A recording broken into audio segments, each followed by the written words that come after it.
Welcome to Kalpana Mohammed channel. இன்னைக்கு night என்ன dinner பார்க்கலாமா? சுட சுட இட்லி, வறுத்த கறி குழம்பு. வறுத்த கறி குழம்புனா சிக்கன்ல நான் செஞ்சிருக்கேன். இது மட்டன்லயும் செய்யலாம்.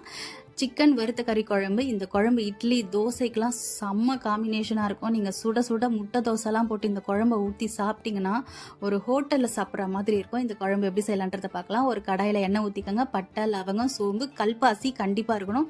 நான் பெரிய வெங்காயமாக 1 எடுத்திருக்கேன். மீடியமாக இருந்தால் 2 வெங்காயம் போட்டுக்கோங்க. 4 கட் பண்ணி போட்டுக்கோங்க.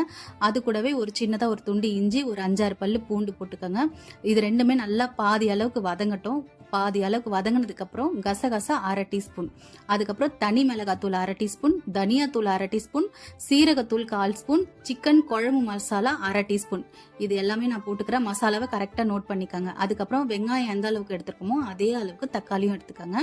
2 பச்சை மிளகா, கல் உப்பு. உப்பு வந்துட்டு இது கூடவே நீங்கள் எந்த அளவுக்கு வேணுமோ அந்த அளவுக்கு உப்பு போட்டுக்கோங்க. போட்டுட்டு தக்காளி பாதி அளவுக்கு வதங்கட்டும். அதுக்கப்புறம் 1 டீஸ்பூன் அளவுக்கு மிளகு எடுத்திருக்கேன். மிளகையும் போட்டுட்டு வதக்கிட்டு கேஸ் சிம் பண்ணிடுங்க.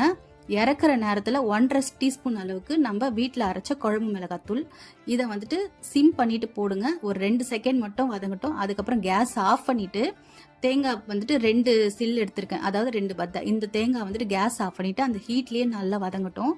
அதுக்கப்புறம் நல்லா நைஸாக அரைச்சிக்கோங்க. சூடு ஆறுனதுக்கப்புறம் எந்த திப்பியும் இருக்கக்கூடாது.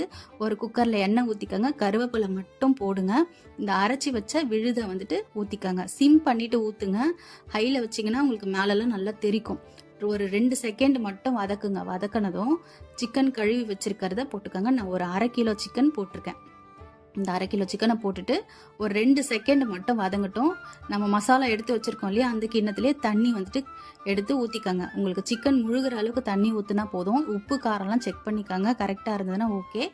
ஒரு குக்கரில் மூடி போட்டு ஒரு 2 விசில் கொடுத்துக்கோங்க. 2 விசில் கொடுத்து முடிச்சதும் கேஸ் அடங்கினதுக்கப்புறம் குக்கரை ஓப்பன் பண்ணுங்கள். மறுபடியும் கேஸ் பற்ற வச்சு ஒரு 5 நிமிஷம் சிம்மில் கொதிக்கட்டும். உங்களுக்கு வேணும்னா மறுபடியும் நீங்கள் பெப்பர் போட்டுக்கலாம். நான் வந்துட்டு கொஞ்சம் காரசாரமாக சாப்பிடுன்றதுனால நான் மறுபடியும் பெப்பர் போட்டுக்கிறேன். போட்டுட்டு ஒரு 2 செகண்ட் கொதிக்கட்டும். இறக்கும் போது கொத்தமல்லியை போட்டு இறக்குங்க. இந்த குழம்பு கண்டிப்பாக ட்ரை பண்ணுங்க. அட்டகாசமாக இருக்கும். இந்த குழம்பு அடிக்கடிக்கு செய்வீங்க கண்டிப்பாக.